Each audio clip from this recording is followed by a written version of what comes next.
अगर आप अपने छत के ऊपर टाइल लगवाने के बारे में सोच रहे हो तो आप एक बहुत बड़ी गलती करने वाले हो। बहुत सारे लोग कुछ इंपॉर्टेंट चीजों को जाने बिना अपने छत के ऊपर टाइल लगवा लेते हैं, जिस वजह से उनका बहुत भारी नुकसान हो जाता है। सबसे पहली चीज, उनके पैसे जो है वो वेस्ट चले जाते हैं और उसके बाद में उन्हें बहुत सारी दिक्कतों का भी सामना करना पड़ता है। तो ऐसा आपके साथ न हो, इसके लिए इस वीडियो को पूरा जरूर देखें, क्योंकि आज के वीडियो में हम ये जानेंगे कि आपके छत के ऊपर टाइल लगवाना सही है या गलत है, और जब भी आप अपने छत के ऊपर टाइल लगा लेते हो तो इसके क्या क्या नुकसान हो सकते हैं। और वीडियो का जो एंड पार्ट है वहां पर हम ये भी जानेंगे कि जिन लोगों ने ऑलरेडी अपने छत के ऊपर टाइलें लगा ली है तो उन्हें कौन कौन सी चीजें करनी चाहिए जिनसे कि उन्हें आगे चल के ज्यादा तकलीफ ना हो।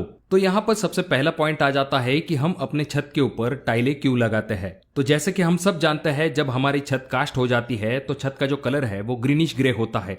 आगे चल के जब उसके ऊपर धूल मिट्टी आ जाती है तो टेरेस काफी खराब दिखाई देने लगता है। इसीलिए लोग क्या करते हैं, अच्छे लुक के चलते अपने टेरेस के ऊपर टाइलें लगा लेते हैं, जिससे कि आपका टेरेस भी बहुत अच्छा दिखाई देता है। और मार्केट में कुछ स्पेशल रूफ की भी टाइल आ चुकी है जो कि एकदम व्हाइट कलर की होती है। जब उन्हें छत के ऊपर लगाया जाता है तो छत का टेम्परेचर भी कम होने में मदद मिलती है, क्योंकि ये जो व्हाइट कलर है धूप को अच्छे से रिफ्लेक्ट कर देता है। और साथ में कुछ लोग इस हिसाब से अपने छत के ऊपर टाइल लगाते हैं कि जब हम छत के ऊपर टाइल लगा लेंगे तो हमारी लीकेज की समस्या खत्म हो जाएगी, और यही पर वो बड़ी गलती कर देते हैं। देखिए दोस्तों, जब भी आप अपने छत के ऊपर लीकेज की समस्या से बचने के लिए टाइल को लगाते हो तो ये आपके लिए बहुत ही खराब ऑप्शन हो सकता है, क्योंकि जब आप छत के ऊपर टाइल लगा लेते हो और ये सोचते हो कि हमारा वाटरप्रूफिंग का काम हो गया, हमारा छत जो है वो वाटरप्रूफ हो गया, तो ऐसा बिल्कुल भी नहीं होता है। क्योंकि आप जो छत के ऊपर टाइल लगा लेते हो वो आपके छत का वाटरप्रूफिंग का ऑप्शन नहीं होता है। उल्टा बहुत सारे जगह पर ऐसा देखा जाता है कि जब छत के ऊपर टाइल लगा दी जाती है उसके बाद लीकेज की समस्या और भी ज्यादा बढ़ जाती है,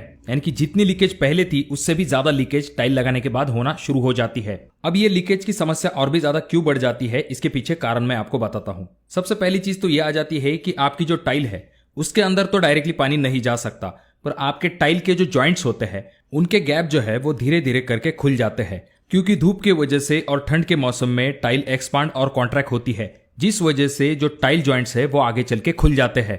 अब ये जो खुले हुए टाइल जॉइंट्स है, इनमें से होता हुआ बारिश का पानी नीचे की तरफ चला जाता है, और नीचे की तरफ होता है आपका सीमेंट मोटर, जिसके अंदर पानी जाकर जमा हो जाता है। अब ये जो जमा हुआ पानी है ये ग्रेविटी की वजह से स्लैब के तरफ धीरे धीरे करके आ जाता है, और आपके स्लैब के ऊपर जो छोटे छोटे क्रैक्स होते हैं उनके अंदर ये पानी घुस जाता है, जिसकी वजह से आगे चल के आपको स्लैब में लीकेज की समस्या दिखाई देती है। अब जब हमारा स्लैब ओपन होता है, यानी कि वहां पर टाइल लगी हुई नहीं होती है, तो वहां पर जो बरसात का पानी है वो जमा हो जाता है, पर जमा हुआ कुछ पानी जो है वो धूप की वजह से उसकी भाप बन जाती है। पर वहीं पर जब हम टाइल लगा लेते हैं और टाइल के अंदर जब पानी चला जाता है तो उसे डायरेक्टली धूप नहीं लगती है, जिस वजह से पहले जो थोड़ा बहुत लीकेज था वो और भी ज्यादा बढ़ जाता है। तो इसी वजह से आपने देखा होगा कि जहां पर थोड़ी बहुत लीकेज की समस्या थी, टाइल लगाने के बाद वो लीकेज की समस्या और भी ज्यादा बढ़ जाती है। और जब भी आप छत के ऊपर टाइल लगाते हो तो अगली दिक्कत ये होती है कि आपकी टाइल जो है वो आगे चल के टूट जाती है, क्योंकि लोग क्या गलती करते हैं, दो टाइल के बीच में जो जॉइंट है वो बहुत ही कम रख देते हैं, यानी कि एकदम पेपर जॉइंट रखते हैं। अब होता यह है कि जब धूप गिरती है और टाइल एक्सपांड होती है तो टाइल का साइज जब थोड़ा सा बढ़ जाता है और दो टाइल के बीच में बहुत ही कम गैप होने के कारण टाइल टूट जाती है, या फिर आपकी टाइल जो है वो उखड़ जाती है। टाइल जॉइंट के बीच में बहुत कम गैप देने के कुछ और भी नुकसान होते हैं, जैसा कि आप अगले वीडियो में देख सकते हो। यहाँ पर इस मोज़ेक टाइल को लगाया गया था, और जब धूप की वजह से ये टाइल एक्सपांड हो गई तो जो पैरापेट वॉल है उसके ऊपर इस तरह का हॉरिजॉन्टल क्रैक आ गया। तो ये कुछ नुकसान छत के ऊपर टाइल लगाने के होते हैं। तो अब अगर आपके सामने ऐसा ऑप्शन है कि या तो आप अपने छत के ऊपर टाइल लगा सकते हो या फिर आप अपने छत के ऊपर वाटरप्रूफ करवा सकते हो, तो इसमें से आपको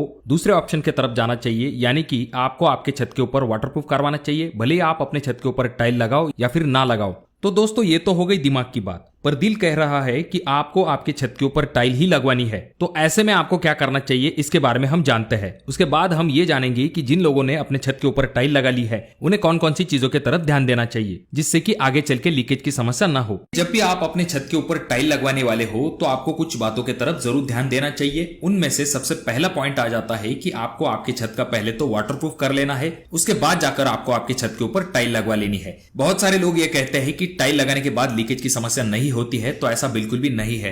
देखिए दोस्तों, अगर ये चीज कारगर साबित होती तो लोग बाथरूम में डायरेक्ट टाइल लगा लेते बिना वाटरप्रूफ किए। जैसे कि हम सब जानते हैं, बाथरूम में हम सबसे पहले वाटरप्रूफ करते हैं, उसके बाद जाकर टाइल लगाते हैं, जिससे कि हमें आगे चल के लीकेज का सामना न करना पड़े। तो अब आपको ये तो बात समझ में आ गई कि टाइल लगाने से पहले वाटरप्रूफ करवाना जरूरी है। अब बहुत सारे लोग ये कहेंगे कि जो ब्रिक बैट कोबा है ऑलरेडी उसका वजन बहुत ज्यादा हो जाता है स्लैब के ऊपर। ऐसे समय में उसके ऊपर जब हम टाइल लगा लेंगे तो इससे और भी वजन बढ़ सकता है। तो डेफिनेटली ये चीज भी सही है। अगर आप ब्रिक बैट कोबा करते हैं, उसके ऊपर आपका टाइल का माल आएगा, उसके ऊपर आपकी टाइल आएंगी, तो इस वजह से आपकी छत के ऊपर अतिरिक्त लोड बढ़ता है। तो इसका उपाय आप ये कर सकते हो कि आप केमिकल वाटरप्रूफिंग के ऑप्शन की तरफ जा सकते हो, जिसकी वजह से आपकी छत के ऊपर लोड भी नहीं बढ़ेगा और आप आराम के साथ अपने छत के ऊपर टाइल लगा सकते हो। दूसरी चीज यहाँ पर ये आ जाती है, जब भी आप टाइल लगाते हैं तो टाइल लगाते समय चाहिए कि स्लोप आपका रेन वाटर की तरफ होना चाहिए।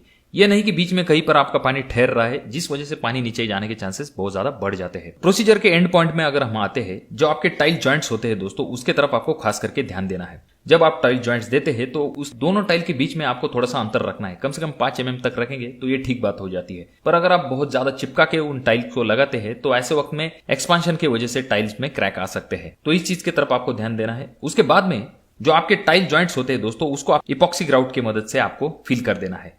यहां पर सबसे इंपॉर्टेंट पॉइंट मैंने आपको जो पिछली वीडियो में भी बताया था कि टाइल जॉइंट्स में से पानी नीचे की तरफ चला जाता है, तो इससे बचने के लिए आप वहां पर इपॉक्सी ग्राउट कर देते हैं। पर एक बार अगर आप इपॉक्सी ग्राउट कर देंगे और उसके बाद आपका काम खत्म हो जाएगा, अगर आप ये सोच रहे हैं तो आप गलत है। टेम्परेचर की वजह से, यानी कि धूप पड़ने की वजह से टाइल जॉइंट जो है वो खुल जाते हैं। तो इन चीजों का आपको बार बार मेंटेनेंस करना पड़ेगा। आपको देखना पड़ेगा अगर आपके टाइल जॉइंट्स खुल जाते हैं तो वहां पर आपको वापस से इपॉक्सी ग्राउट लगाना पड़ेगा। इस चीज की तरफ अगर आप ध्यान देते हैं तो डेफिनेटली आपके टाइल में से पानी नीचे जाके लीकेज होने की समस्या जो है वो नहीं होगी। तो अब सवाल ये आ जाता है कि जिन लोगों के छत के ऊपर ऑलरेडी टाइल लगी हुई है और हो रही है तो वहां पर क्या करना चाहिए। तो सबसे पहले पॉइंट की तरफ आते हैं कि अगर आपने छत के ऊपर टाइल लगा ली है और आपको लीकेज की समस्या हो रही है तो आपको क्या करना चाहिए। सबसे पहली चीज दोस्तों, जब भी हम टाइल लगाते हैं तो 2 टाइल के बीच में 3 से लेकर 5 mm का गैप होना चाहिए। तो जैसा कि मैंने आपसे कहा कि धूप की वजह से जो टाइल जॉइंट्स खुल गए होंगे तो उन्हें आपको इपॉक्सी ग्राउट की मदद से फिल कर लेना है। ये जो इपॉक्सी ग्राउट होता है इसके रिजल्ट बहुत ही अच्छे होते हैं। ये एकदम वाटर टाइट आपके जॉइंट को कर देते हैं, जिस वजह से पानी जो है इन टाइल गैप में से होता हुआ नीचे की तरफ नहीं जा पाता और इसकी वजह से आपकी लीकेज की समस्या कम हो सकती है। अब जाहिर सी बात है, ये जो लीकेज की समस्या है ये रेनी सीजन में ज्यादातर देखी जाती है। अब एक बार जब आप टाइल ग्राउट भर देते हो और आपका काम खत्म हो गया, ऐसा नहीं है। आपको चेक कर लेना चाहिए कि आगे चल के 1-2 महीने बाद अगर टाइल जॉइंट्स खुल जाते हैं तो उन्हें वापस से आपको सील कर लेना है। और दूसरी दिक्कत ये देखी जाती है कि जहां पर भी आपकी पैरापेट वॉल और टाइल का जॉइंट है, यानी कि कॉर्नर में अक्सर ही लीकेज की समस्या देखी जाती है, क्योंकि वहां पर इस तरह का चैम्पर बना हुआ नहीं होता है, जिस वजह से पानी डायरेक्टली नीचे जाता है और खास करके जो स्लोप है वो पैरापेट वॉल की तरफ ही होता है। इसी वजह से वहां से ज्यादा पानी जाने के चांसेस होते हैं।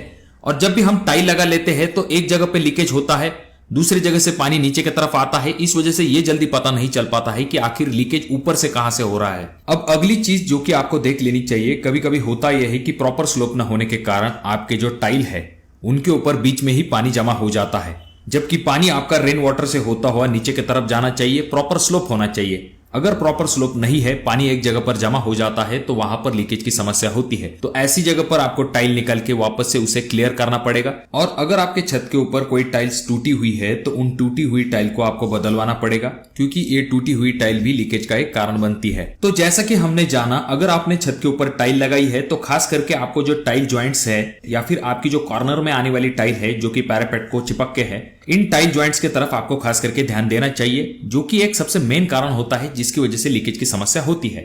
और एक चीज यहाँ पर ध्यान रखने वाली ये है, अगर आपके कोई ईएमएस मेंबर है जो स्लैब से डायरेक्टली ऊपर की तरफ आए हुए हैं, जैसे कि आपका जीना होता है, तो वहां पर जो जॉइंट्स होते हैं दोस्तों वो बहुत ही ज्यादा क्रिटिकल होते हैं। खास करके बहुत ज्यादा चांसेस हो जाते हैं कि वहां से पानी नीचे की तरफ चला जाता है और लीकेज का कारण बन जाता है।